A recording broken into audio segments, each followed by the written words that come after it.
Hi guys, नमस्कार। मैं राजू गुप्ता। आप लोग पिपरा तहसील भगोसर से जैतापुर पिपरा भगोसर से लड़का आप लोग के बीच में एक भोजपुरी साउंड आप लोग के बीच में और लाया है।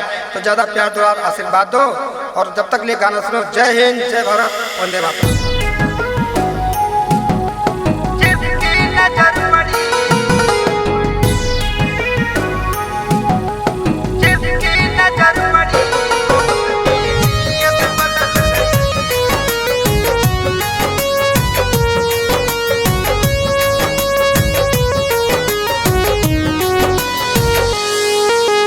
गरिमा रिकॉर्डिंग स्टूडियो गुजरात।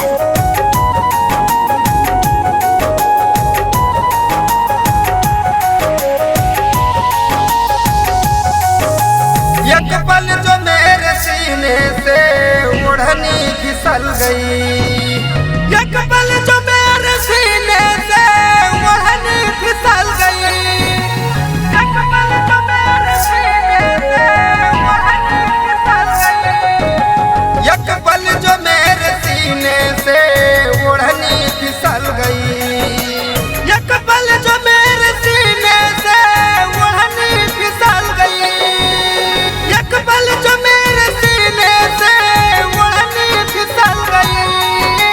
जिसकी नजर पड़ी तो उसकी नीयत बदल गई, जिसकी नजर पड़ी तो उसकी नीयत बदल गई, जिसकी नजर पड़ी तो उसकी नीयत बदल गई।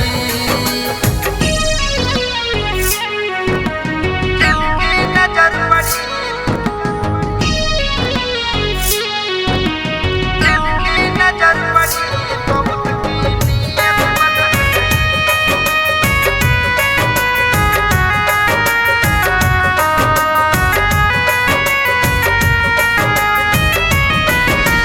भरती है तो छलकती है, बाल्टी में ज्यादा पानी, कैसे छुपा के मैं चलूं चढ़ती हुई जवानी, कैसे छुपा के मैं चलूं चढ़ती हुई जवानी।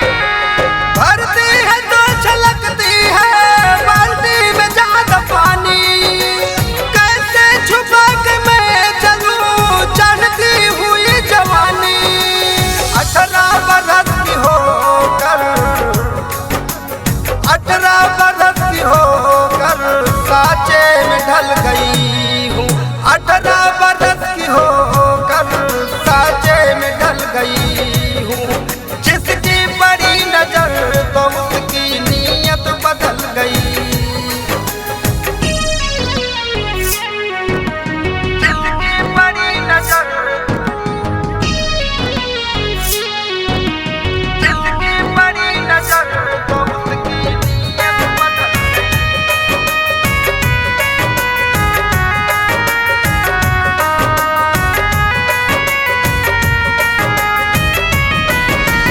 मदहोशियों में खोया है बहका सा मेरा मन, तन मन में मेरे ऐसी एक होने लगी चुभन, तन मन में मेरे ऐसी एक होने लगी चुभन।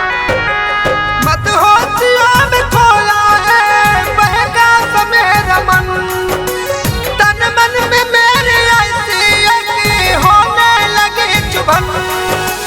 शर्मा के जब मैं देखा तो, शर्मा के मैंने देखा तो तबीयत बिगड़ गई। जिसकी नजर पड़ी तो उसकी नीयत बदल गई, एक पल जो मेरे सीने से